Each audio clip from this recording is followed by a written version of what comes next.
I think we are live.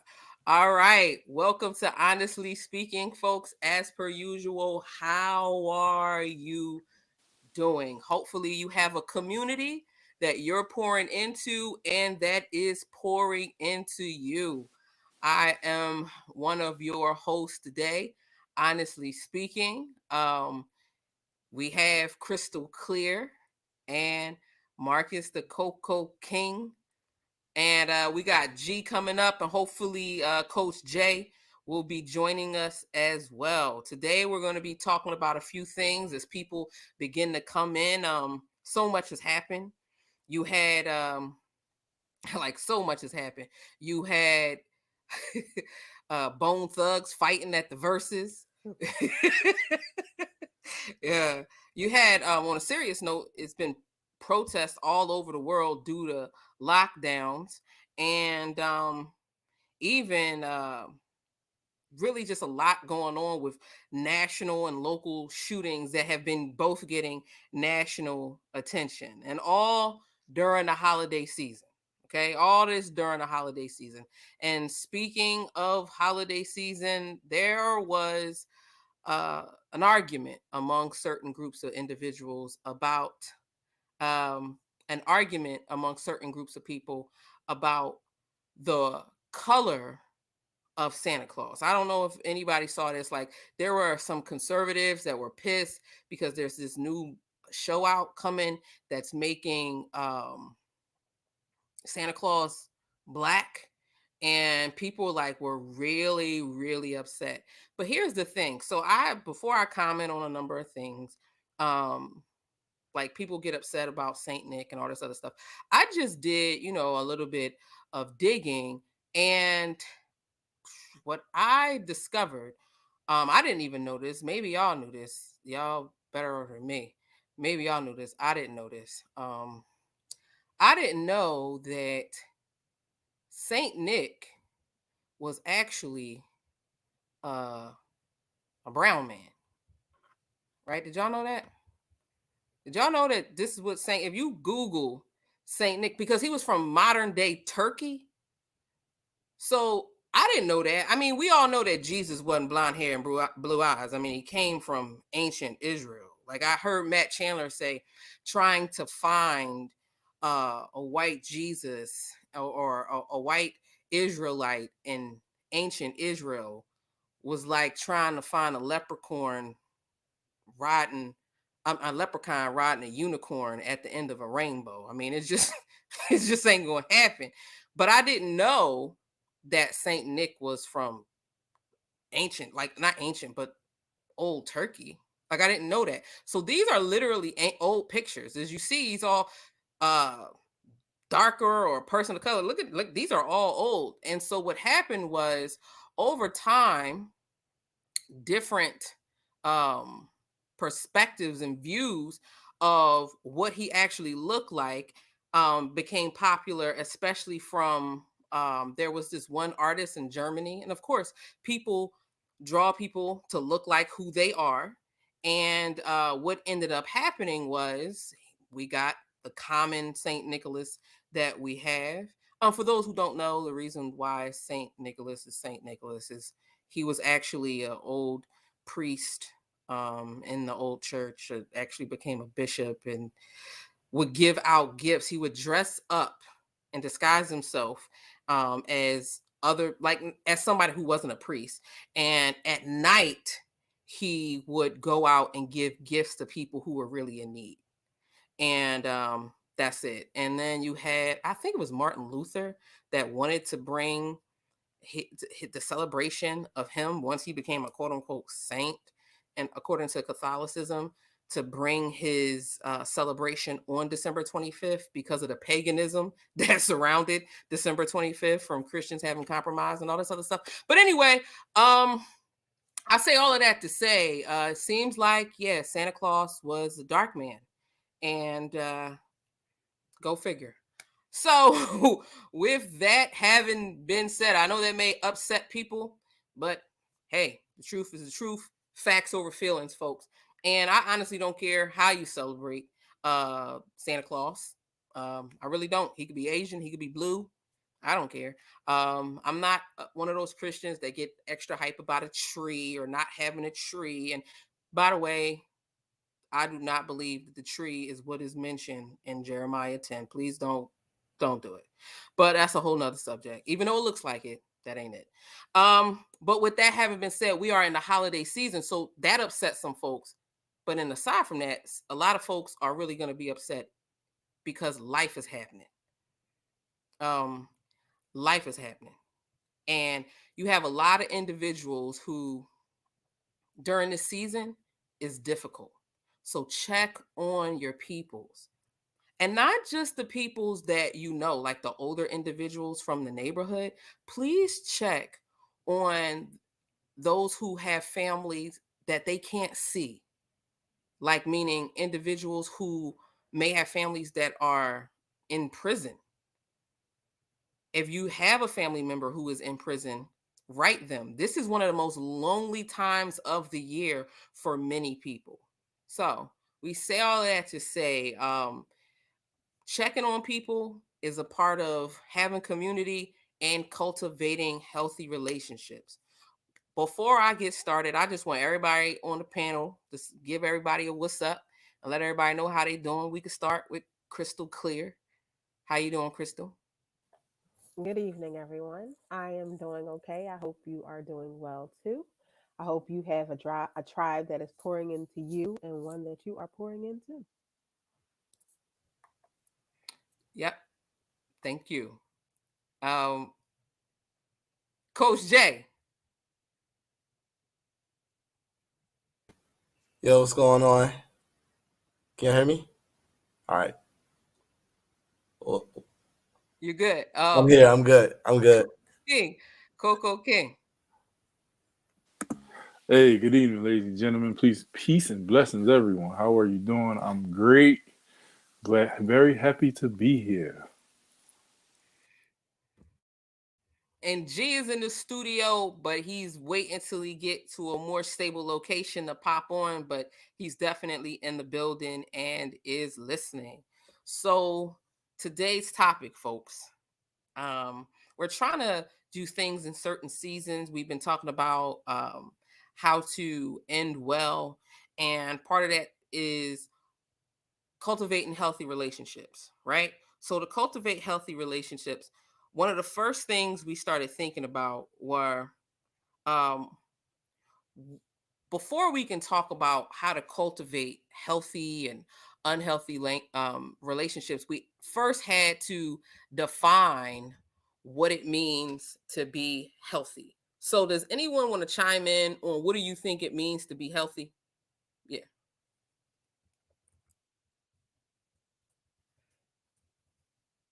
Anyone? Bueller? Hey, so what's happening? Healthy. Healthy is a broad spectrum, but I think one of the most important things to being healthy is having a certain level of self awareness so that you know the areas that you lack in and where you need to do the work. To couple that, you also have to be willing to do the work. A lot of people are aware of their shortcomings or their toxic behaviors in certain areas, um, but they're not willing to actually do the shadow boxing required to get better or get more proficient at dealing with these things as it pertains to other people. So that's one of the aspects, well, two of the aspects of being healthy, in my opinion. Excellent. Yeah, Coco King, you stole my answer. But to tag on to that, um, I would say specifically being intentional about the areas that are weaknesses um, is kind of a step towards healthy, because in the areas where you're already strong and areas where you naturally do well, it's easy to it's easy to kind of ride out focusing on those areas instead of maintaining those areas while you work on the areas where you are weak, which requires a certain level of self-awareness, as the Coco King said. So yeah, knowing your weaknesses and being intentional about working on them.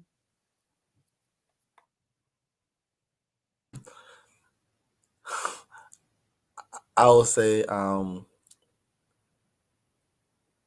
I don't know if it's possible. because we haven't had a model of what it actually looks like to have something healthy in a relationship. And so we only look at it from our point of view of what we want or like, and we'll say, you know what, if I get what I want, it's healthy. But you can get what you want, and the other person get what they want, and it can still be toxic because you guys are. It's not from communication; it's just from bending and from saying at some point, well, I've put the time in, so I'm gonna do what I have to do to ride this out. So, the idea of an actual healthy relationship, I don't think. I mean, the idea exists, but I don't think it's it's something that's attainable. Okay. So let's talk. Let's talk real quick. So the reason why I wanted everybody to say what they believe it was is so that we can see that in life, we can say the same thing and people hear totally different things. So it's important that before we even start to say what's healthy, what's toxic, what all these other things are, let's just have some definitions. And so on Honestly Speaking, we talk about vocabulary often. So we're going to introduce some vocabulary. I spoke about this on one of my videos that I talked about. I think it was like 7 things single folks don't have to be ashamed of and blah, blah, blah, blah, blah. But I just talked about relationships. Now, a relationship is a connection between two things. That's literally what a relationship is. So you have a relationship with almost everything that's around you. You have a relationship with your mom, you have a relationship with social media, you have a relationship. But the type of relationship is what defines oftentimes the value of the relationship. Okay, so if it's romantic, if it's educational, if it's social, if it's emotional, right? So it's important that we understand that a relationship just means a connection between two things. It could be person and thing, person to person, or what have you, right? So that's important.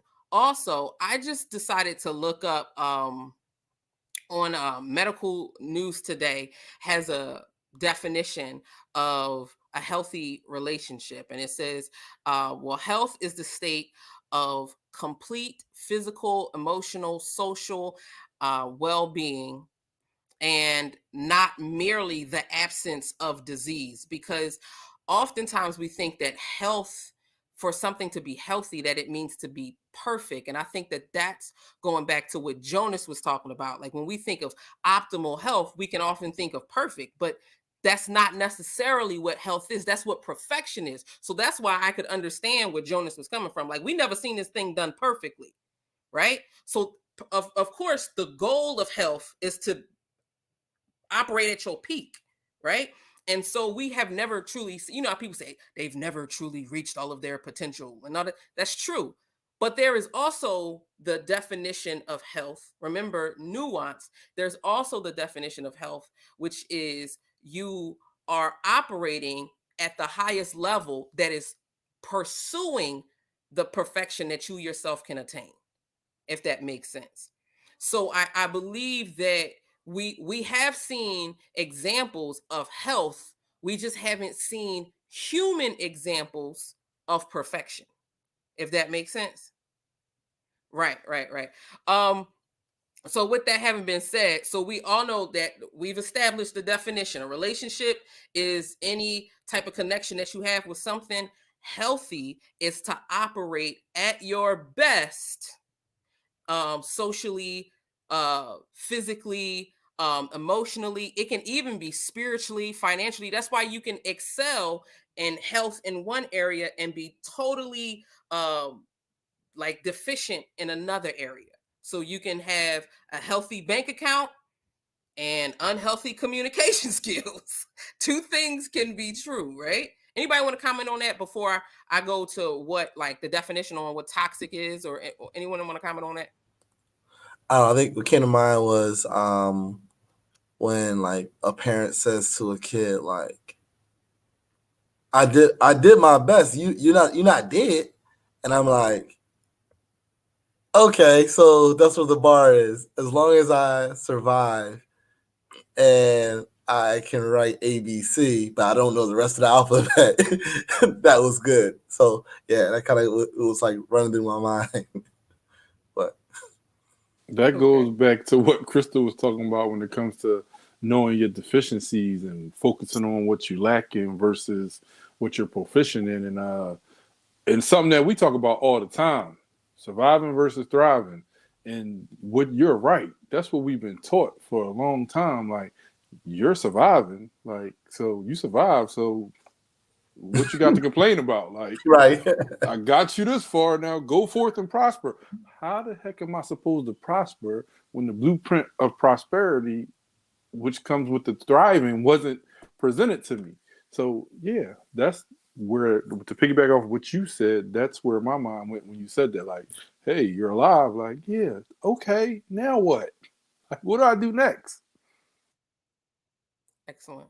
Yeah, I think that what I thought about when you were talking, Lee, was how sometimes, and even kind of when you were talking, Jonas, how sometimes we think being healthy is like conquerable. Like you reach a point where you're healthy everywhere. You don't have to worry about yourself. You don't have to worry about anything. I think that to be healthy means that you are sober about the fact that you should be constantly evaluating and allowing other people to speak into how you evaluate yourself. Mm. So if you reach a point where you're like, I think I'm good, I think I got it down, then that's when you start talking to your tribe, people that you trust that can help to sober you if necessary and where necessary. Because I do think being healthy is something that we're continually doing for the rest of our lives because perfection is not attainable. Okay. So are if I'm hearing you correctly, and correct me if I'm wrong, y'all all saying that perfection is the goal, but healthy is like the standard, and it looks different for each of us, right? So like for instance, um Jonas running up and down the court like he plays basketball all the time. I haven't played basketball in years. So for Jonas to play like a game, that's nothing to him. Whereas with me, once I start trying to get in shape, a game that may be healthy for me. That might be me striving for health. Whereas with Jonas, he's actually sliding himself if all he plays is one game. Does that make sense? You could probably beat me in basketball. Nah, I remember your rule. You said ain't nobody gonna beat you as long as Joey's there. As long as if your son is there, nobody's beating you. I remember you said that. I never forgot. But you get what I'm saying. It looks different for all of us. It looks different for all of us. I know I said we are not gonna talk about this too long, but do you think that health has levels? Do you think that You, health has levels? you see how quickly they get healed in the NBA? So yes, there are levels. So what I know as health is different from what Dr. CB would see as health, right? Mm-hmm. And it's different from what LeBron James with $1 million a year into his health, right? Mm-hmm. And so I know my salary has a different level of health. Right. So you know what's funny? So you spoke about financial, you also spoke about physical, and then even in the physical, there's different areas of physical. You know what I mean? So Dr. Sibby and LeBron James, Dr. Sibby might have looked at LeBron James and said, physically, you look healthy, but you may not really be as healthy as you look. Right? Crystal, you're muted. What were you gonna say? No, I said that's exactly right. Like what you said about how Dr. Sibby might be coming from a different perspective, might look at somebody who looks superficially healthy and say, "No, you're not healthy," based on maybe their diet or their lifestyle choices. So yeah, I do agree that there are levels of health. Right. We see that all the time with the relationship goals post. So we like to idolize other people's relationships and J and B or this person and that person, and we ain't got no clue to how healthy or unhealthy it is in their interpersonal life. We have no clue. Mm. But we see what they allow us to see, and we could look at it and be like, oh, yeah, that's what I strive for. That's what I want to attain to be like. And it just, sometimes it isn't even a reality that's reality. Like, it's a false reality. Right. Um, I'm looking on Facebook, and Regina Mason said we're all works in progress, and on some level, I believe that's the case. And by scientific definition, that which is not growing is dying. By scientific definition, so I think that's important for us to remember as well. So we did all of this to establish like a framework at first. I want us to establish this framework at first so that we can begin to talk about everything in a particular sequential order, because we're going somewhere with this, right? So now that we've established what was healthy, I want us to talk about what is toxic, right? I want us to begin to talk about what's toxic. So one of the definitions that's been given to toxic is just a basic definition of what is toxic, right? So it means containing poisonous materials when capable of causing death or serious debilitation, right? So that radioactive, right? So that has been applied to relationships. Like many relationships now are being labeled as toxic. Does that make sense? Many relationships we're in that people are in are being labeled as toxic. Do you all agree with that definition? Just real quick, do y'all agree with that definition? I'll read it again.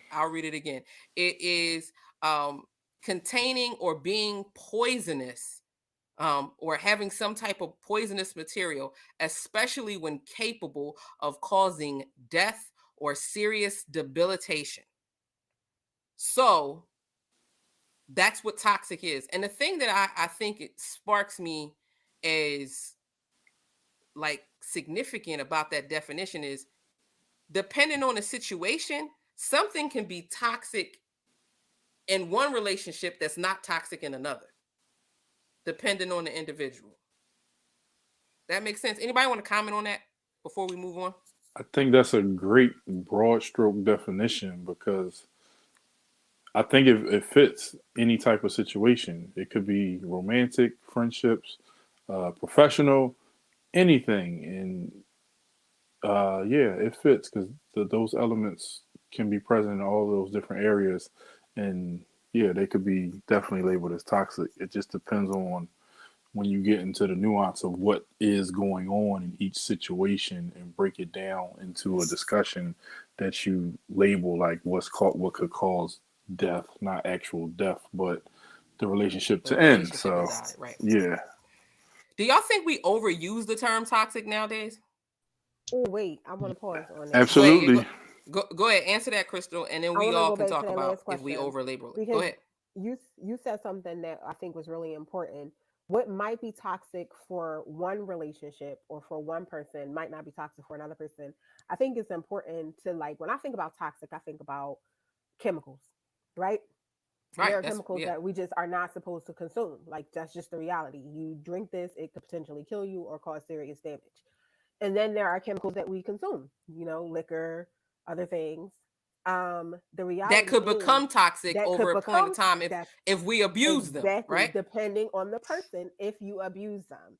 So I think it's important to identify what is universally toxic, like do not consume this, and what is potentially toxic based on how you consume it or how you Right. use it or how you interact with it. So like I see your hand and I'm coming to you next. So you would say, like, let's say for instance, crack, right? Like, I don't know if crack is ever not toxic. However, let's think, and I'm saying it realistically. Cocaine, which crack comes from, was an ancient topical antiseptic, as well as what do they call those things that like anesthesia? It was a form of anesthesia. However, the moment you introduce it at a particular level, I'll give you another one that's not that much of a joke that I really do think should never even high fructose corn syrup. No reason to ever use it.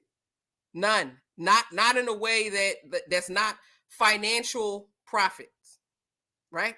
Boom. I'm willing to be proven wrong if someone can tell me a healthy reason to have high fructose corn syrup. That's toxic. By definition, it's toxic, and we consume it often. Now, what were you going to say, Jonas? I was gonna say high fructose corn syrup is delicious. No, I'm playing. It is though, but that's a good No. point though, because a lot of times things that are toxic actually are pleasing and pleasurable. So, and I'll say even and addictive. Two things. It was like using certain things out of context is one. It's like, so you can use it because again, like cocaine was used in slavery. They put it on rabbit's blood so it can numb the senses of a dog searching for a runaway slave. Right. So that's one. So it's like it has a use. But then what I was thinking of in the whole analogy of medicinal stuff, your doctor would say, hey, take all of this penicillin, and sometimes we underuse things in relationships, and because we underuse them, it has the same effect where you can't get to that certain point of health because you underused what you were given to be, so you would become healthy, or I'll say better. So that's on. I like that. So it's kind of like how neglect is a form of abuse. Like the neglect is the abuse, is abuse that actually happens from negative action, versus the other forms of abuse are things that actions that you actually took against a person. Neglect is the result of not cultivating, since that's what we're talking about, not cultivating certain things that you should have been cultivating. Excellent. So what are some, for you, let's just establish, what are some toxic behaviors in relationships? What are they? And I mean, this is across the board, because when we say relationships, oftentimes we automatically think like romantic or things like that. No, it could be parental. It could be at your place of employment. It could be, financial. Like, what are some toxic things that come to your mind when you think about that? I got some. Go Can you ahead. hear me?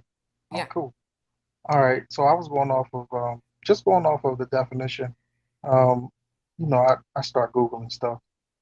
Dr. Glass, this is a California-based psychiatrist. She says that it is any relationship between people who do not support each other, where it's conflict, where you seek to undermine the other, where there's competition, where there's disrespect, and a lack of cohesiveness. Okay. And she also goes into like saying that, of course, it's not just a relationship. This could be family, this could be employment, friendship, all those different things. So when you look at the broader definition, she's actually a person that coined the term um, toxic relationship. She's actually a person that coined the term. So when you look at it like that, it's like it's a total absence of reciprocity in a positive sense. You know, you're not there for the person. Um, you're more selfish. Things are like, well, again, it's pretty much saying the same thing. It's all about you and not about the relationship. Excellent. All right. Anybody else wanted to comment on that? I seen Crystal lean up for a second. You good? You good? All right. So not only is toxic the addition of negative things, it's the absence of positive things. According to Coach J and even the person who coined the term toxic relationships, right? So do you think that, okay, so when we think about that, and earlier Jonas was just like, we haven't seen it. Let's talk about what we have seen. What are the types of relationships that that you believe that the media puts out for us to see? And y'all in the comment section, you could comment too. What do you think? Yo, that's the Wait, this craziest one. thing. I, Yeah, let's go. Ready, so, set, go. before I answer that, I just got because I was something that came to my mind. I gotta just answer that first, but and then I'm gonna say what I gotta say, and I'm gonna back out so we can jump back into the question. Right. So so we hear the word toxic, and its value was given by someone, right?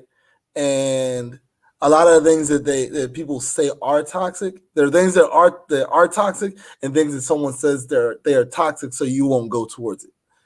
And so I just wanted to throw that out there. Let me see if I'm understanding you clearly. It's Okay. kind of like when a parent tells a child to stay away from the stove. It's not that the stove is bad. They just know that the child can't handle the responsibility of going towards the stove. Correct. Okay. And then the kid grows up not knowing how to cook, Not and knowing how to therefore cook. it influences all his relationships. Right. Or you Like, get beat for touching the stove like I did. or right. Or a parent just allows you to go ahead, burn yourself. And you walk around with a burn, and now you got trauma. So I think that kind of even segues into what the media puts out there for us, because the media has taught us lessons from relationships. So if we could, let's just go in category. We're gonna say parental,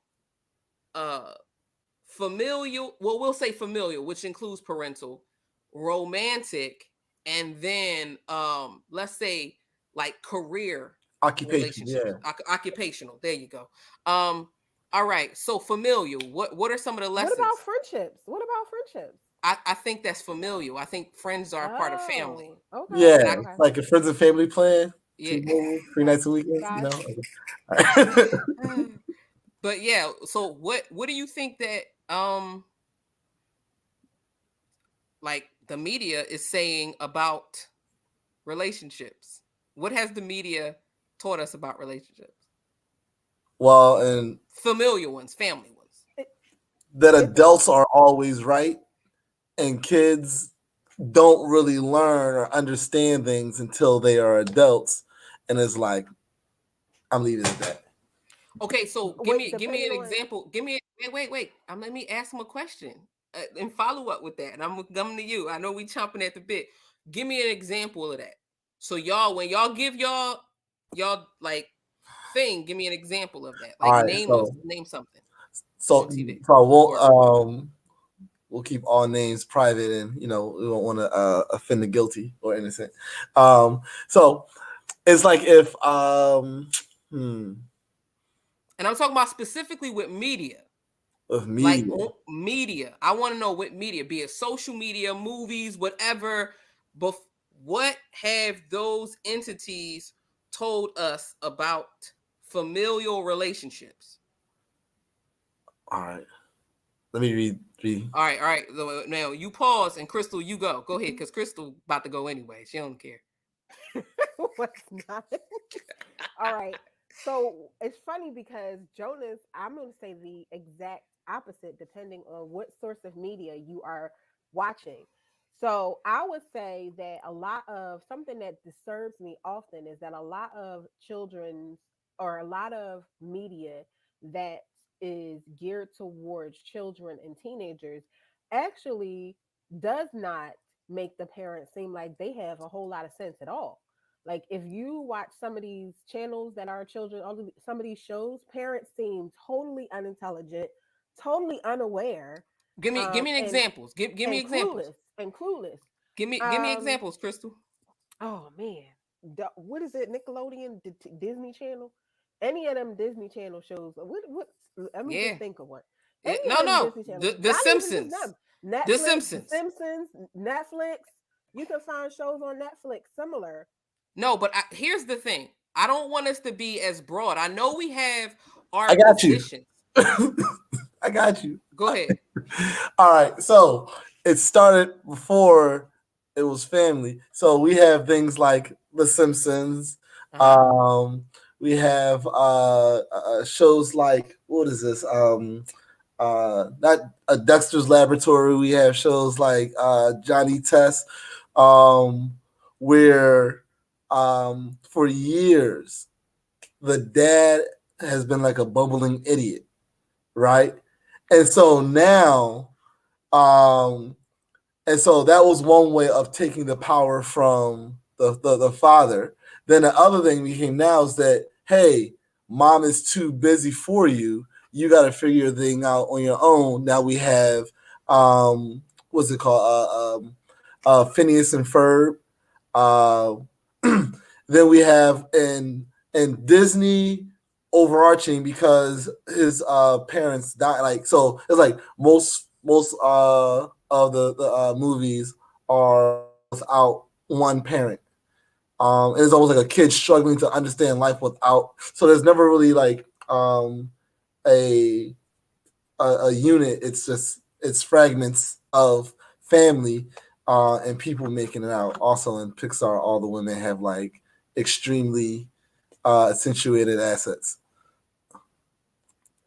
Yeah, I 100% agree with that. Or if it is if it is a family with two parents, both parents are either extremely career focused or one parent is career focused. It's funny. I don't know if it was you, Lee.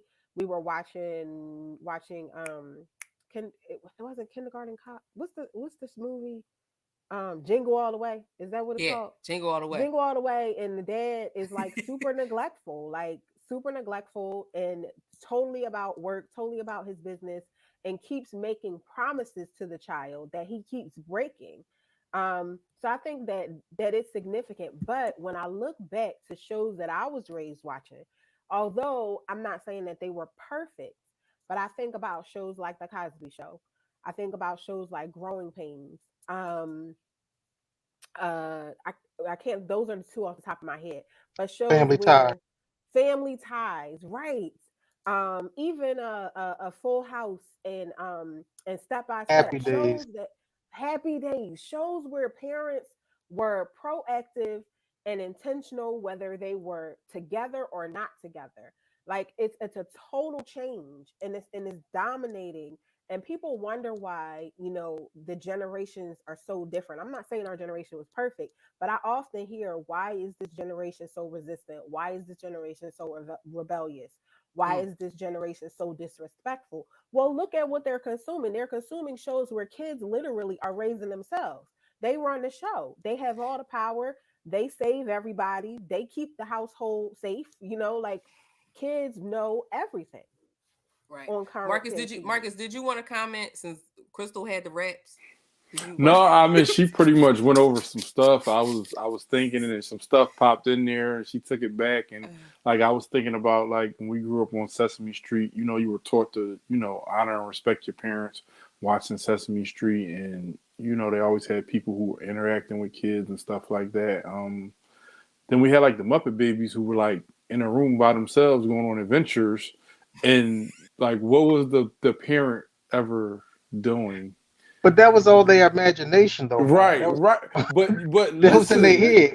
back then that was wholesome. Like it was cool. Like they were going on adventures in the room and they never got into nothing outside of that. So yeah, I'm agreeing with you. And Mm, what was the other one? The Peanuts. Like they took it a little step further, but the parent and the Peanuts always sound like what? The teacher always wah had. wah wah wah. So I don't understand what you're saying. that's What? right. that was probably the Yeah. Wah wah introduction wah to wah that. wah wah wah. So And here's Right. one thing, real quick, is that for people who are listening, the Peanuts is also Charlie Brown. Okay, thank you, sir. Appreciate Thank you. you. The people who don't know, but yeah. So when you go through the shows and stuff like that, you talk about the Cosbys. They presented issues and they presented a journey of how things got from good to bad and then how it went back to good. Right. So there So was boom. It was more wholesome. When you come to today, when y'all talk about stuff today, like one of the shows, The Loud House. It's this kid with 13 sisters wreaking havoc, and then his best friend is a black kid with two dads. You're like, what is this about? Like, this is how it transitioned into like what are you showing? What is the media showing about family? Like it started off one way at some point, like from when I was a kid, and you go back further than that, you got to talk to someone else.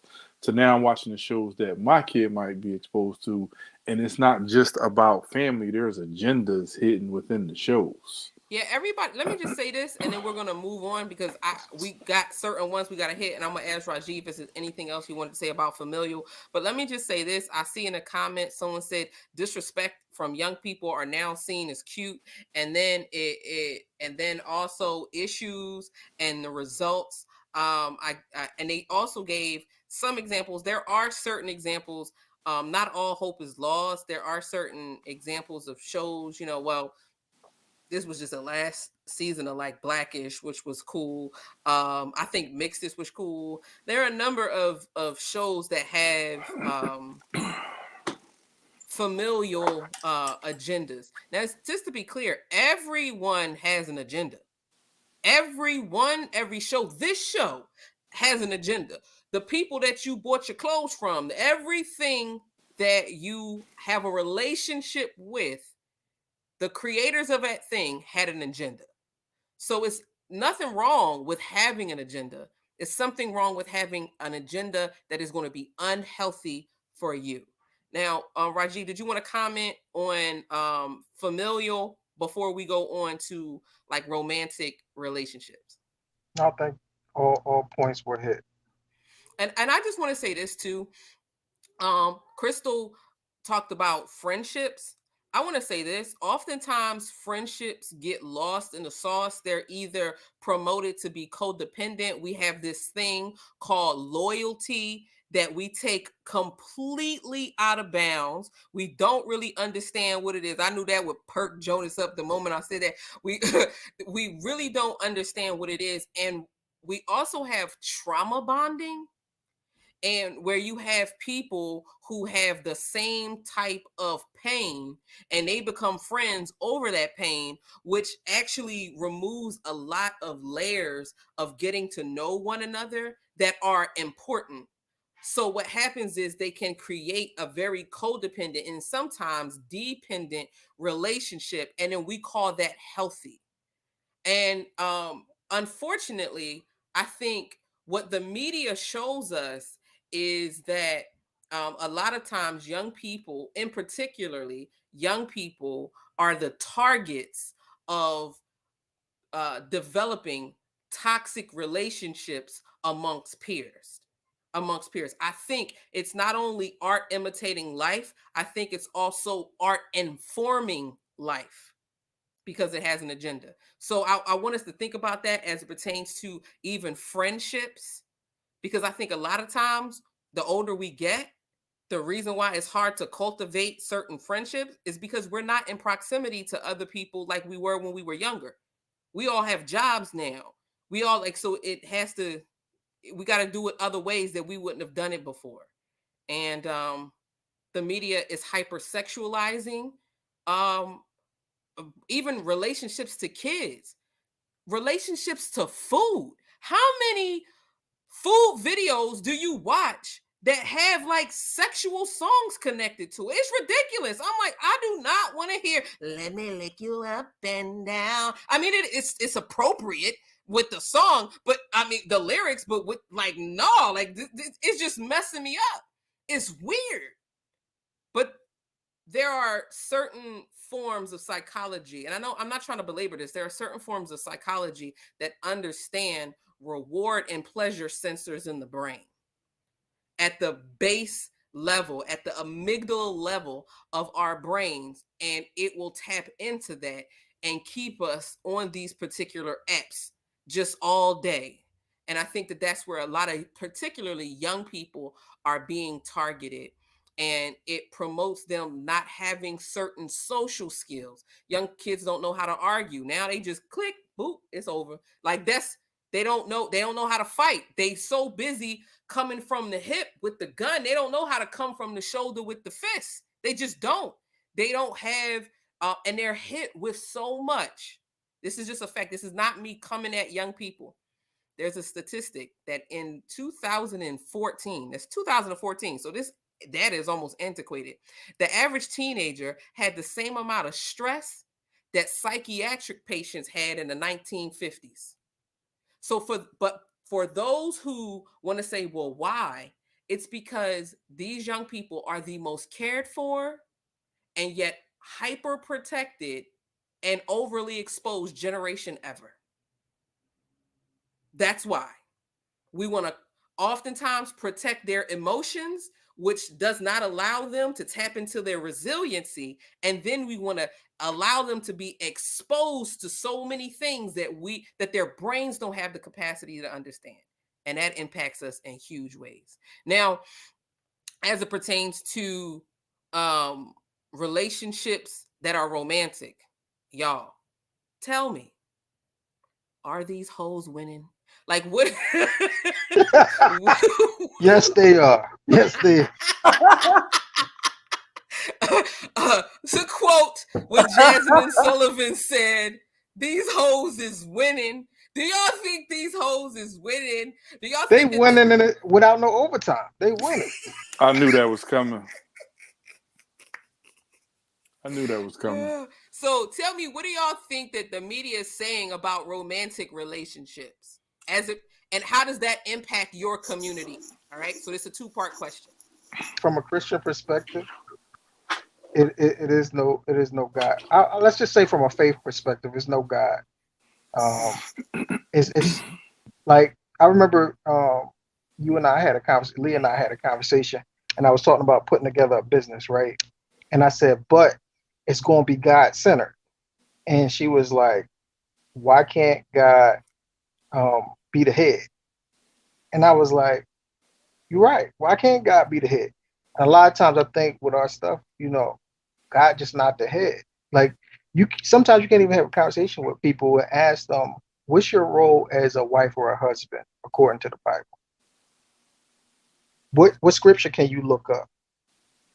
Where do you start at? But everybody want to get married. You got even IKEA come with instructions. They got and pictures. You make and pictures and it's visual. That's how I learn. So why wouldn't you go over the instructions according to whatever your faith is to know how to care for your mate? A lot of times we skip over that and we get this over romanticized version of what a relationship is supposed to be and how Where it's do you think supposed we to get be. that from? Like what specific things in the media do that? I would say for me, and I'm not down in the Cosbys because I love the Cosbys, but in my head, I was supposed to be a doctor and my wife was supposed to be a lawyer and we were supposed to have this many kids and we wasn't supposed to live in the hood no more. And, I was supposed to, if I was a good husband, remember our anniversary and eat healthy. Because I saw Cliff mess up. He got smacked up a lot for forgetting the anniversary. So all of these things all these images I saw in my head, okay, don't ever forget the anniversary. Make sure you remember her birthday. Women like flowers, get flowers. Like, these little gems are dropped. Some good, some not so good. You I like to liken it to a garden. A garden, it take a lot of work to do a garden, to get things up and growing. But even after you get what you were planting or sowing, you still got to tend to it. You got to remove weeds. You got to look at the things that's developing that is hindering the process of you producing your next harvest. Right. If it's supposed to be a lifelong thing, it should be a lifelong process. And that Snow White, Cinderella fairy tale, that's exactly what it is. It's a fairy tale. It take you think work. it's It take unrealistic? work. You gotta. Hey, marriage is pleasure.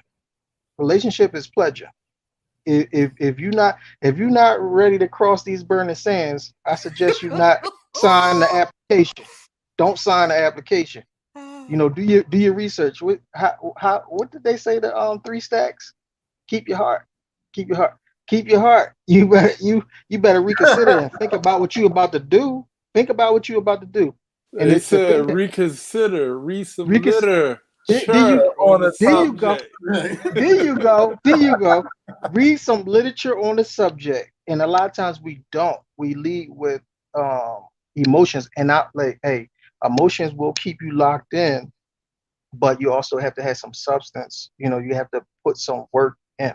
If you Right. don't put the work in, you can't expect um, things to turn out how they should be or how they could be. And Okay. I'm gonna shut So, so anyone else want to comment on, well, how about this? Marcus, can you comment on what do you think the media is saying to you from like a non-religious perspective? You know what I mean? Like what do you think the religion like that media is saying to you about romantic relationships? So when we talk about romantic relationships, I like to look to the movies that cater to us or the shows that cater to us. So the movies that are centered around black cast and tell our story from our perspective, and a lot of times they're one sided. So you'll have um like you gotta be this for females, you gotta be this ride or die chick. Like What do you you mean gotta when you say that? Because we have some non-black people that watch. What do you mean when you say that? which part? The ride or die part? The ride or die. I'm coming right at you right All now. right, boom. and So what's the boom. chick? I'm sorry. Shut up. What? He talking about, so what's a chick? Go ahead. Nowadays, you Ride or might have to die define that. female, woman, or whatever. You get it. So Woman. one of our favorite movies is The Best Man. We love watching The Best Man. We love what was his name? Lucius or something. Something with an L. Whatever. He was this guy and he did all this stuff and Mia was the perfect woman and she stayed down. Like these are terms that he used. Like she didn't leave him when he was cheating on her while they were dating and there were stories about it, but she never wavered. She stayed loyal. She remained faithful. And then what happened? He found out that she did some dirt too. Oh my God, he lost it. She was the worst thing in the world. And it was so devastating.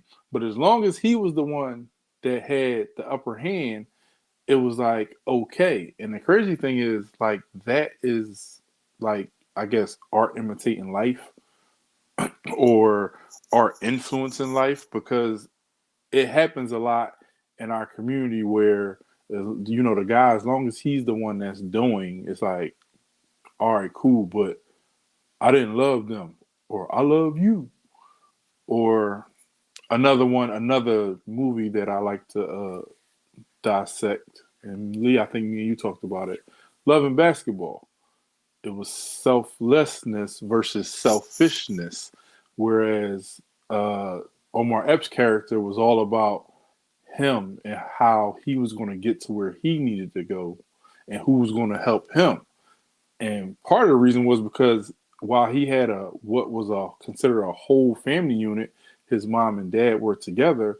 It was very stressful relationship, and there was a lot of trauma in his household from his dad, doing stuff, and he found out his dad stepped out on his mom.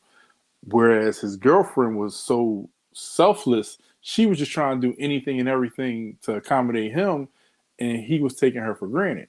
And a lot of times that kind of piggybacks off the last situation. It's like a lot of times in our community, women are taught to be ultra submissive and actually, in many cases, doormats for men to figure out who they want to be or when they want to be who they want to be.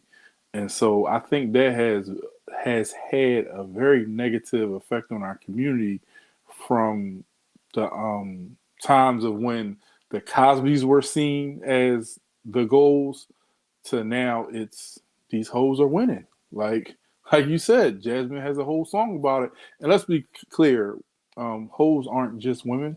Like let's not feel like that's not what I'm saying. I don't know what she's saying in her song, but I'm here to say when we say hoes are winning, it's like not just females. It's the idea of the whole culture or being a hoe that's being promoted as winning because it doesn't take there's a detachment from everything and you don't have to be vulnerable and you don't have to go through your emotions and feel your feelings. So as long as you can detach from whatever is challenging you, you won. You mute though. You mute. You mute. Are you just not Thank hurt? you. Thank you. Wait a minute. I just want to say this. I think the fact that Marcus had to qualify when he said whole isn't just for women is actually an indictment to say that we've been taught that hoe is feminine. Like literally, there was no term for a male nymphomaniac until the 80s. It was like it didn't exist. A dog. It's not the same thing. A It's not the dog. No, same. No. no, nymphomaniac. Because a dog. Nymphomaniac is no. There was no. I mean, clinical term. I'm not talking Oh, about. I There was get it. I no. mean, you teaching me something. I There didn't was know no. that. No, I I was thought it talking to just Jonas just general. now. I was talking to Yeah, Jonas just now because he was like a dog. No, I mean clinically, there was no term for a male sex addict until like the 80s. Like because it's seen we as regular it's seen for as men. regular. Right. Like we Gotcha. see it. Like how many you spoke about from a Christian's perspective, how many sermons do you hear people teaching men how to value their virginity? I You don't really hear many. I don't don't. I, You I don't. don't I don't hear many. So um I think that we live in a society that I believe that, and this is just me from a Christian perspective, I believe that God designed a family in a particular way. I believe men are to be the head of the household. That does not mean I'm less than, that means that my role is different. And I believe that men are to set the tone. And if men lose their particular position, either by someone, a woman, or an outside enemy usurping it, then it will have an impact on the whole family. I believe the same thing happens with a woman, but and this, I believe this is just a part of the headship of men. I believe that if men stay on point, then a woman will either get in line or she it'll be moved on. Like that's really how I see it.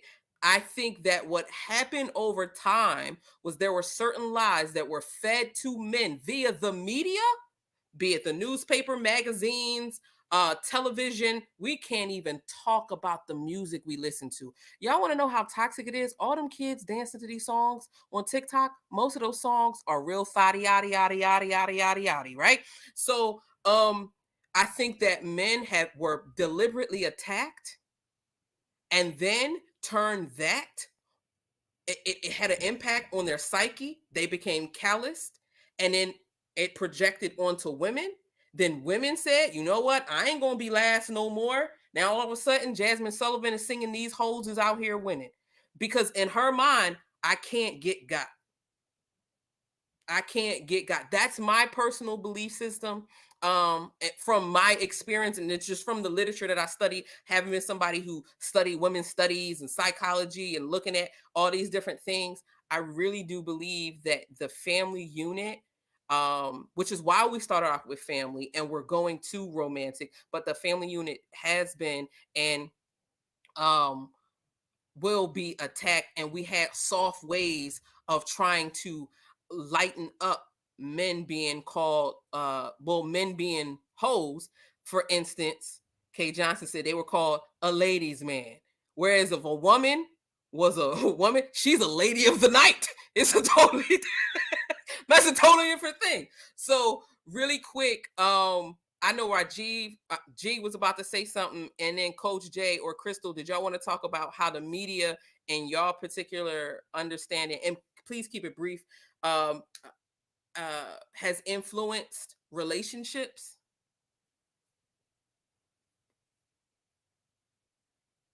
Oh, I thought Um, G gonna jump in first. I thought. I'm sorry. No, I'm not cutting you off, Crystal. Not this no, time. no, no, no. Go ahead. Go. I Yeah. thought G had something to say first. All right, go ahead, Crystal. Yeah, I just wanted to say the only thing I can think of is just that romantic relationships have are perpetuated to be very selfish, like very much about um getting yours. I don't know if that's what it means when you say these hoes is out here winning or what, but just about getting yours, about whatever getting yours is, deifying self and the desires that you have um in order to use another human being to fulfill those desires, whether they're emotional, whether they're physical, whether they're sexual, whether they're financial. It's about using another individual to gratify self. um yeah, I think that that's the number one thing I see on TV. That's the number one thing I see um on these apps that are out. Like I like just you Which apps are you talking about? I don't use the apps, but I watch other people use them. And Oh, I will tell you, I might even start a series, Confession of Christian Dating Apps. right, Tales from the dating right, apps. right. Okay? I Upward, don't like, let's go. Like, we can talk about them. it's We got to no put that in there. there's no pursuit anymore. There's it's not about, and I don't know if it ever was, but there's no pursuit. There's no get to know this person. Kind of like what you said, brother G, when you were talking about how Cliff had to do certain things for Claire. In my mind, I translated that as they took the time to get to know each other, so he knew what she liked. Like there's no, it's not about what you, it's what can I get from you, basically. What can I receive? We gonna go over. I already know We what we are gonna go over. because I'm gonna give me a timer. All right, so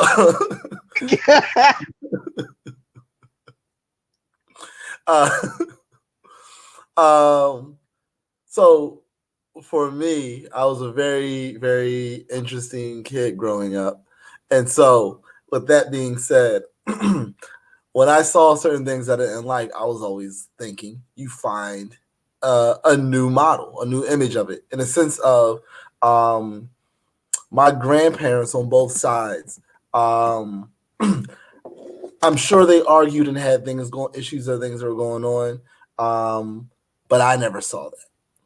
Right? I always saw a man who loved his wife, his kids, his community, and his church family, his work family, and at holidays, all these people were piled up at our house, right? And he was always taking care of it. It's almost like if there was a need, it was because I overslept. I'll take care of it, right?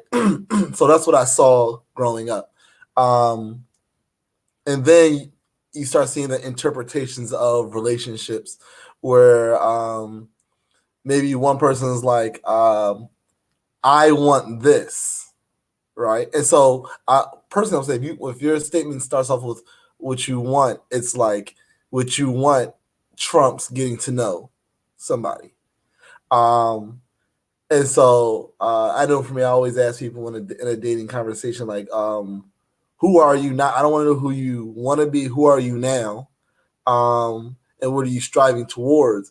And then we can talk about all that other stuff. But if I don't know who you are today, I'll start liking or loving the person that you want to be and despising the person you are throughout this whole journey. Um, but I'll say media. I'll say it's not so much like I guess with like the brown sugar and things like that, like those movies. I think a lot of times they're presenting a picture of who we want to be based off of what the media allowed us to be. And because of that, we're all trying to get someone that's who we want to be or where we want to be at times. And we're not, and then because of the society we're in, it's not built on getting to know people. It's like you develop you, but when I develop me, isolated of you, we don't have any real connection because we didn't work on those things, right? So when my mom's friends told her when she was married, your mom and I have been married for 50 years. You can't get what we got. you even put your time in, right? And so I think that's kind of where like relationships are. You have to put that time in to learn those nuances of the individual that you're dealing with. And if you don't want to do that, then um, the hoes are winning, but also as they said, them hoes ain't loyal. So All right. Message. Message. I just want to say, the hoes ain't winning. And if they are winning, you playing the wrong game. Like the that's not how any of this works. If you're for the development of your community, I don't care if it's black people, I don't care if it's any aspect of your identity. Okay?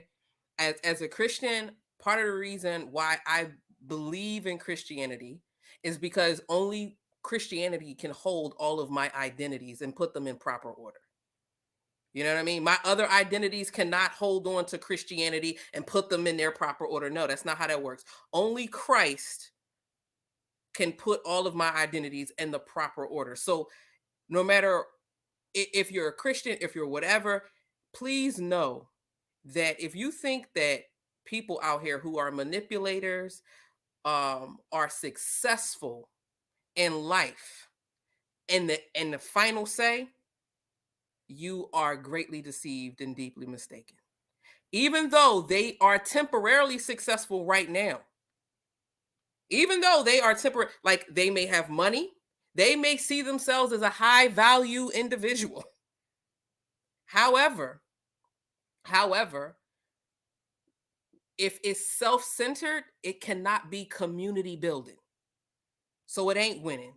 And as it pertains to romantic, the media, I honestly believe that a lot of these songs can only really be about God. And like a lot of these songs, like, you ever listen to these lyrics? My heart beats for you. I die without you. You are my air. I need your healing. Like, what are you talking about? This why we so messed up when it comes to romantic relationships.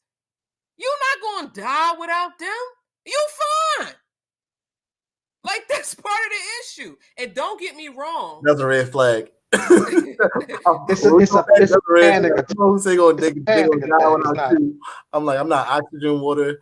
Right, like don't get me wrong though, there is empirical data that shows the longer you are with someone, if you are a senior citizen, when that person dies, they have to watch you, because within a year, if you didn't cultivate a healthy relationship in a year, more than likely when one parent go in a year, if that parent was dependent or codependent with that other one, that one gonna go soon too. That tends to be how it works. So I hear that, and there is a brokenheartedness to that. However, I just really believe that the Bible says all creation groans. And I really do think that a part of us are looking to be made whole. A part of us a part of us has deep deficiencies that become great desires, and we're looking for humans to fill voids that only God can. And that comes from affirming our identity, especially as people who are the descendants of chattel slaves brought here to America. We need our dignity and our identity restored in ways that other people can't even relate to. So we need the creator to do those things. But what happens is we look for these other things to restore that to us. And only God, the creator of us, can say, I have called you. You are beautiful. You are the fairest among 10,000. You are my child. Once you understand that, I believe that is when, like, you can cultivate these relationships. And I'm not saying you can't cultivate healthy relationships without that. I'm just saying you're going to be at a loss at a certain point. So I do believe at some point, like, a lot of times all these songs, you're just looking for God. I mean, even in the songs when they sinning, they be like, oh God. They even know then that you gotta call on God. Okay? So that's all I'm gonna say. And I yield. Somebody else want to go? I think Crystal was about to say something, or G was about to say something. We was just coming here to get a laugh out real quick. I'm sorry. Okay. I just wanted to encourage everybody to read Ephesians 5, verses 21 to 33. I just think it's like the definition of like what a relationship. They're talking about marriage, but what a relationship is, what it should be, how it should be reciprocal. Um, I'm not going to read that. That's very long, but please read that. Read that. If you're considering getting married, read that. Ephesians 5:21 to 33, and then dissect each line. And, That's all I want to share. I totally agree, but say your grace before you eat, or you might choke on your food. What do I mean when I say that? Examine your heart and pray before you start reading, because I seen there's various ways to read it. To exegete is to pull the truth out of it. To eisegete is to read your personal truth into it. I done seen plenty of people pull certain parts out. You see, it said submit to me right after it said submit to one another. You going to skip over that part. So just like what G said, please read Read it. the whole thing. Read the whole thing. Read the whole thing and do some research on it so that you understand it, book, chapter, verse, and context. Because a lot of times Exactly. we got all these TD fakes in our heart coming up with all these sermons that ain't right. So that's all I'm saying. And I mean, for everyone, I think it's important to, going back to my statement, to just be honest about what you're looking for.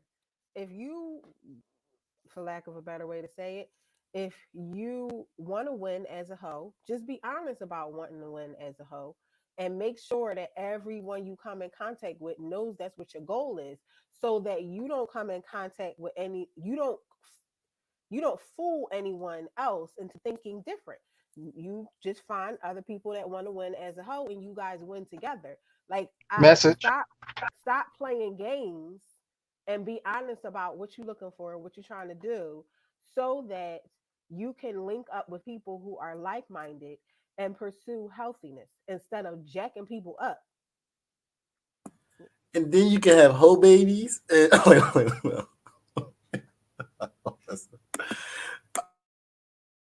I muted myself. My fault. That was funny. The whole Olympics. The But whole here's the thing. Here's the that, thing. I forget what season of Insecure it was, and she was like, "Yo, it's my whole season, Right. And right?" so Marcus, can you please can really What? quick, because I know Marcus has been in the comments, y'all. If y'all watching, y'all see Marcus with his head down. He's like trying to communicate with individuals. Marcus and I just had a conversation about a whole season. Marcus, did you want to talk a bit? What do you think that whole seasons are necessary? And could you please describe or define what a whole season is? I'm sorry. Mute yourself, young man. Thank you. No, I don't think whole seasons are necessary. I'm not sure when they came about, but the best way I can break it down is a whole season comes after the hurt.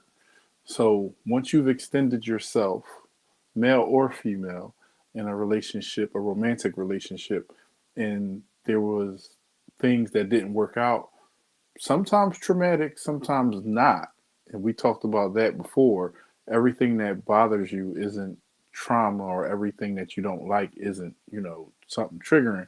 But so when you separate, instead of taking time to figure out what it was that you did that was wrong, because when things don't work out, there was some issues on both sides, whether it was you not setting your boundaries properly, or you taking discounts, pennies on a dollar for, your time or whatever. Instead of doing that, certain people think I'm not the problem, so I'm just going to go do me.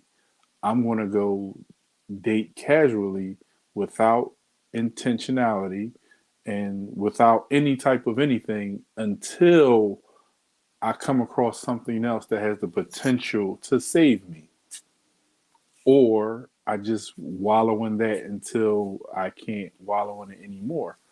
Um, a lot of times when people date romantically in today's society, there's no deliberation. Well, there's nothing that's deliberate, and there's very little that's intentional. Most of the time, it's just let's see what happens next. Throw some darts at the board, and whatever happens, happens. Um, and yeah, that's how a lot of whole phases come about. It was started by men. Men started the whole phase first, way, way back, as we started everything. We're normally the first offenders. So a lot of times when people present certain scenarios to me, I say, young brother, like you have to realize that this young lady is that way because of us.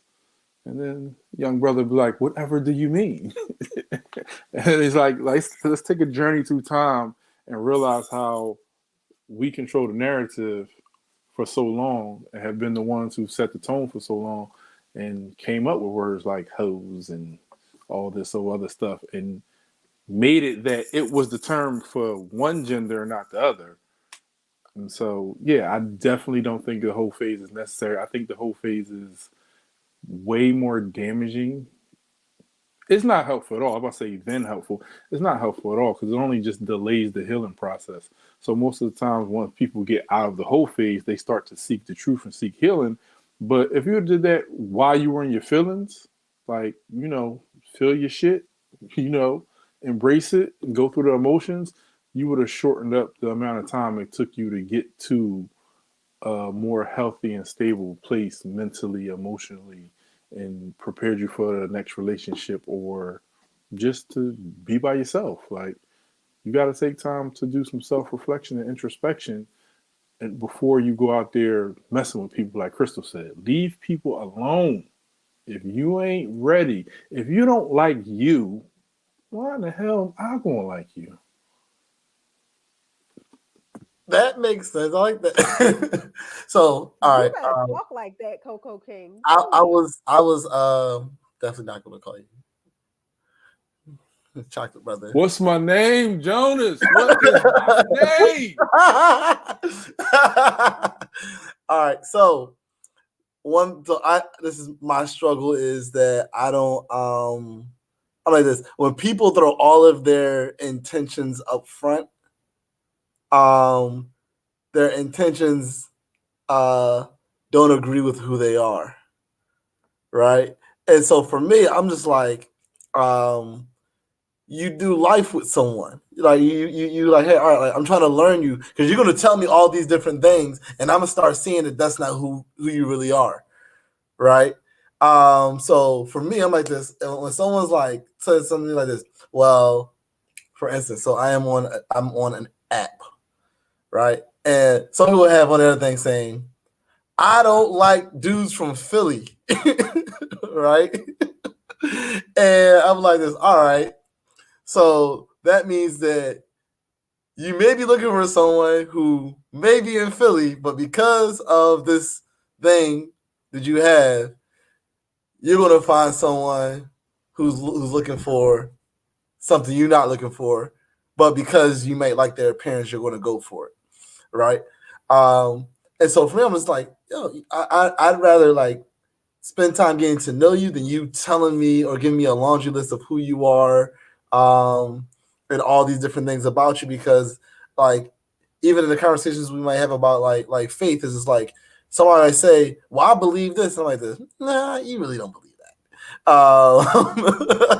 And so those like just let me learn you, you learn, and I'll learn you, you learn me, and so we'll figure out like you know what, this just doesn't work. We'll be cool, good as friends. We may be just cool, but and then you might say, hey, as I get to know you, like I'm wanting to be around you more, and learn more about you, and we're finding these things that connect. But I think that when we throw those things on the front, like say what you want, what I want, I'm building towards, right? Pancakes. Huh? Yeah. So Pancakes. nah. say what you. Yo, right. If somebody just said that up front, think about this. All right, cool. You make that and then you leave. But but yeah, I think that I think that's a part of where the unhealthiness comes in is that we're giving out our job description of what we want, but we're not ready for or putting the time to have. And so therefore, most of these relationships probably don't last long because we're not going through any process to build something. I think that's what Crystal meant before when she was just like, and even Marcus touched on, like, we're not working on ourselves when we thinking we're coming up with this ideal list. And oftentimes that's what I meant by our list oftentimes comes from our deficits.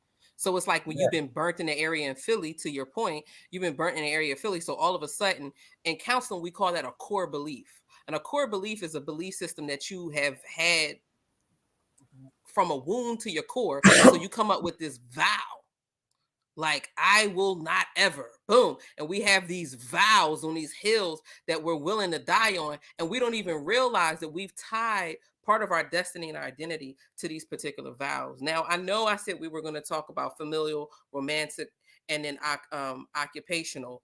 I will say this: can one individual, matter of fact, between G and Crystal, can one of y'all talk about what media says to you about uh occupational, like what it's supposed to be like, and to have like what the work is supposed to be like? What do you think?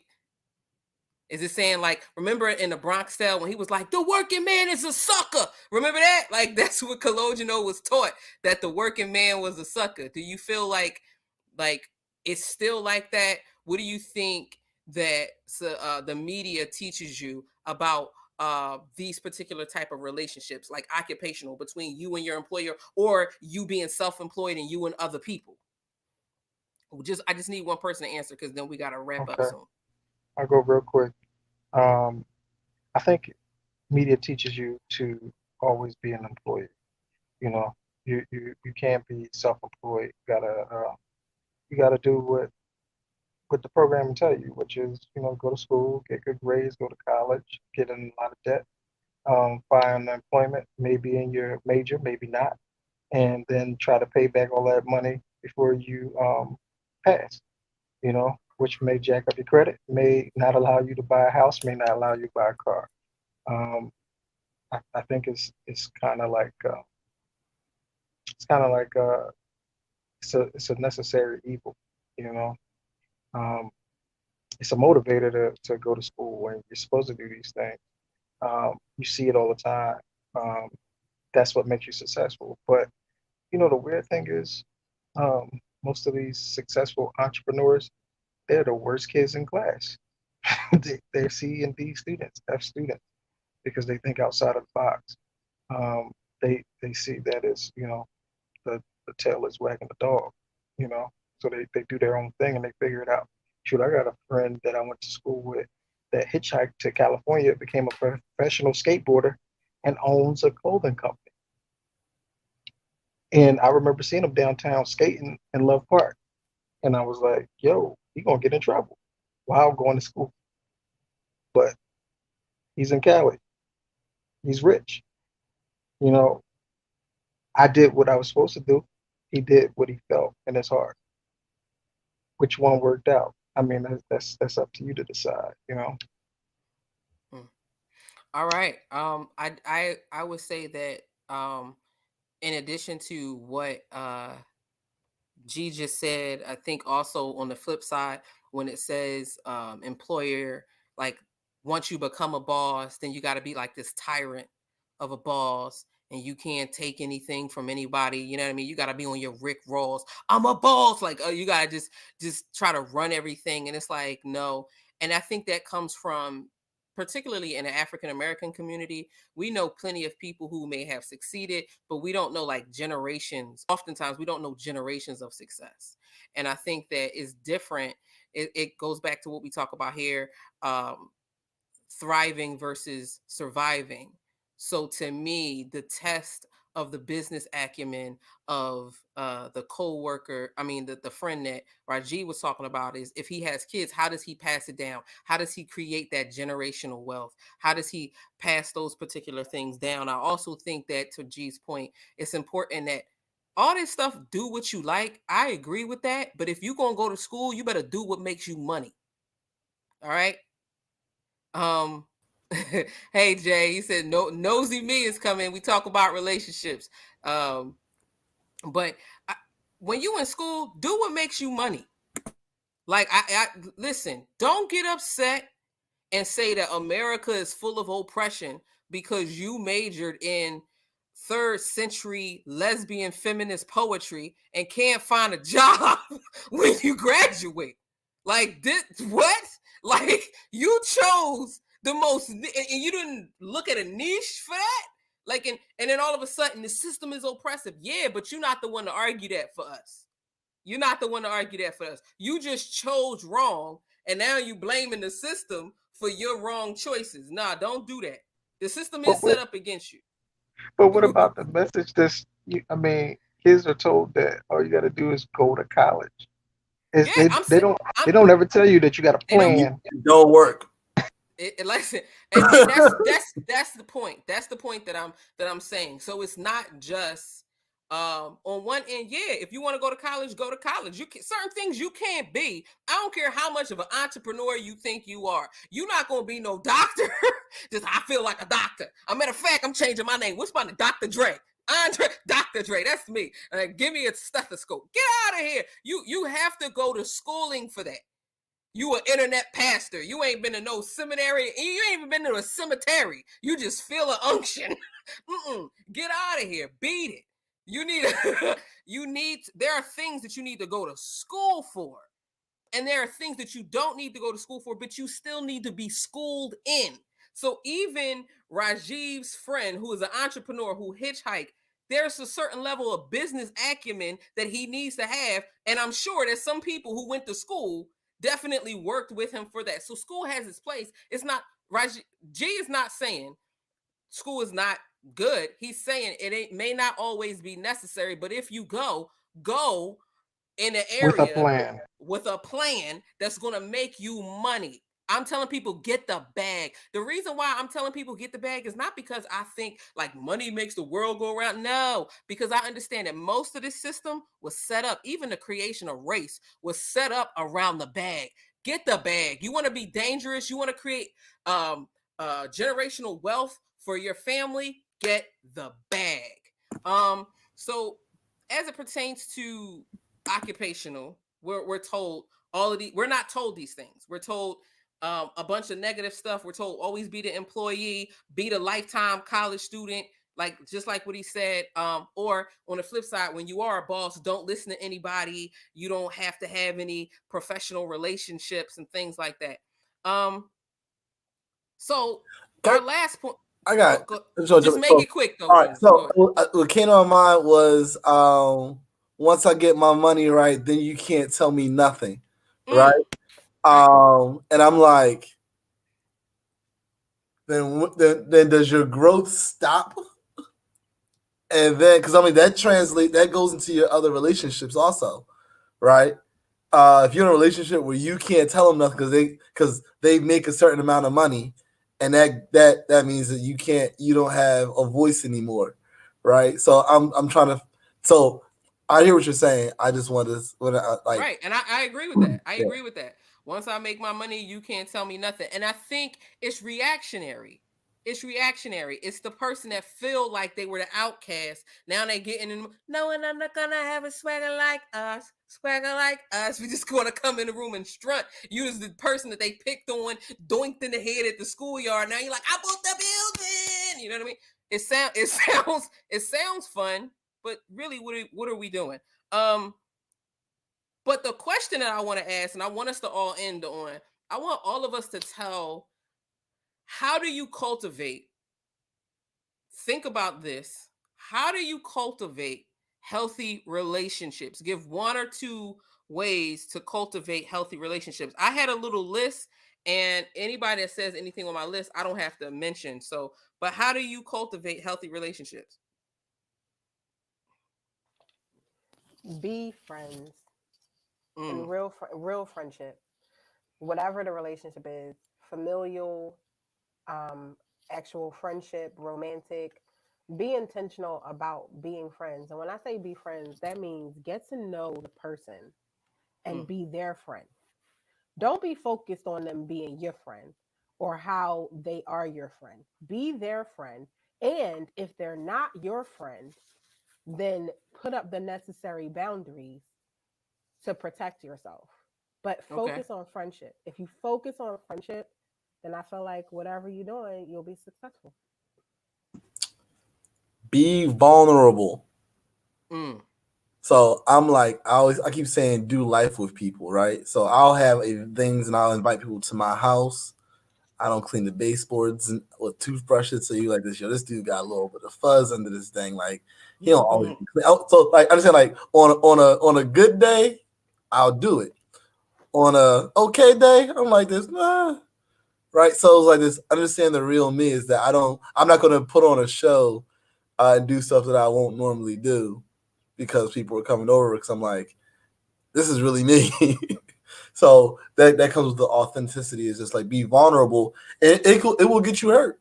But then when you get hurt, you say, all right, do I learn with this person or dismiss class? Okay, so we have be friends, be vulnerable. G, Marcus. Drop your mask. That goes to Don't be vulnerable. Explain that kind of. more. I Explain would that more. say what I'm saying is, a lot of times when you're dating, you're on an interview, right? And when you're on an interview, I'm the best employee ever. I could jump over mountains and I could whatever you want, I got it. No, be for real. Be who you are. So the person can fall in love with who you really are. You're saying he said be vulnerable. You're saying be authentic. Exactly. Got you. Exactly. Okay. Be authentic Be friends, be vulnerable, be authentic. I'm coming back to and, you in just a second, Jay. and honest. And honest. Coco. Hey, I was actually jotting stuff down as we was talking, and I wrote this down probably 20 minutes ago. I didn't know you were going to ask this. But my thing is, before you pursue someone else, pursue yourself. You see Crystal. Yo, she all swooning. We ain't gonna mention how that was on the show sheet. You talking about you ain't know it was gonna be ass. But that's the truth. That's the truth. I didn't. Okay, so now I'm exposing myself. I didn't read the show sheet thoroughly. But no, but to your point. So first, let's go in order. I like what Coco said first. Work on yourself first. To G's point, be honest, right? To J's point, be vulnerable. To G's point, be authentic. To Crystal's point, be friends. And I'm going to add two. I'm going to say have healthy boundaries. We already established what healthy is, right? Have healthy boundaries. So after you've worked on yourself, you know where you fall short. So there are going to be people that are going to test your growth. And I'm saying this for every type of relationship. When you at work, don't have standards. Don't allow yourself to be ran over. When you're in a romantic relationship, the same thing applies. Have a standard. Don't allow yourself to be ran over. Even in familial, and as hard as it is, even in parental relationships, have a standard respectfully. I can respectfully disagree with my mom and my father without disrespecting them, even if I was disrespected by them. Now, that doesn't mean that I have to be their doormat, though. That doesn't mean I have to be their doormat. And when you're working, and for those who are working with young people who don't literally have the autonomy to do that, be a safe person for them to come to with their unsafe thoughts. Okay? Or even if you're with somebody who, for whatever reason, has a power dynamic where they don't have that, be that friend. That's part of being that friend that Crystal spoke about. So I'm going to say have healthy boundaries. Know when is too much. And not just when is too much with you and this individual, but to Coco's point earlier, when is too much for you. Like, have your own tolerance. Like, people who gamble, you ever go to the casino with somebody who gambles? And my family, they went to the casino a lot. And last time I went, I was like banned from coming because I went just because they asked me to go. But I had my Bible in my hand, was reading the Bible, and the people was getting up from the table scoffing at me like, "How dare she?" And I'm like, "Yo, if a Bible would offend you, bro, you don't need to be in here." But anyway, but they all got like the sock money, and then they got the money that they give to their friends. So they got 3 piles of money. They got the money that they playing with, the money that they say they can't touch, but they still will touch. And then they got the money that I swore I would never give to them. It's like that. They have their boundaries, right? They have certain levels. It was levels, right? So you want to have those boundaries. And then the last one, have healthy conflict. The avoidance of conflict is actually building more conflict. Conflict avoidance is conflict building. I heard out of all people, I'm not the biggest fan of Jordan Peterson. Um, he's a psychologist who became famous by arguing with people in Canada about what pronouns he was going to use, and then he made this book about sleeping in your own bed, and a lot of things he says in it. One thing I talk about is standards, and my standard is the truth, and I don't care who says the truth. If you say something that's true, I'm going to say that's true. I might say you a whole lie, but what you just said was true. And when he made that statement about conflict avoidance, is conflict building. And conflict is the reason why we avoid it, has a lot to do with the stuff in us that we're not willing to face. Our desire to not be rejected, our desire to be validated, our desire to be in relationship and have peace with people, right? But here's the beautiful paradox about peace. It is something you have to fight for and fight to maintain. You have to fight for your own peace within yourself. You have to fight for peace within relationships with other individuals, be it every level that we spoke about, familial, romantic, and even occupational. And even you have to fight to maintain peace with the Lord. You do. So I'm saying this so that way we know everything we just listed. Know yourself. Be honest with yourself. Be vulnerable. Be authentic. Be a friend. Okay? Be someone who has standards and be willing to have conflict. Anything else? I saw Crystal put up her finger, and or anybody want to say anything before we rock out? All right. So y'all know how we do. We say, remember, I said it at the beginning. I'll say it again. Please check on your peeps. This is a hard season for a lot of people, from individuals that are in prison to people who have lost individuals. This is a hard time for a lot of veterans. This is a hard time for individuals right now, for people who have lost people, for veterans, for people who are in prison, for people who have mental health issues, for people who really, this the winter, the actual season itself can be psychologically difficult. Yeah, speak to people, give them a card, even if you don't know them, give them a card. And like we always say, love God, love your neighbor, and definitely take care of yourself. Peace.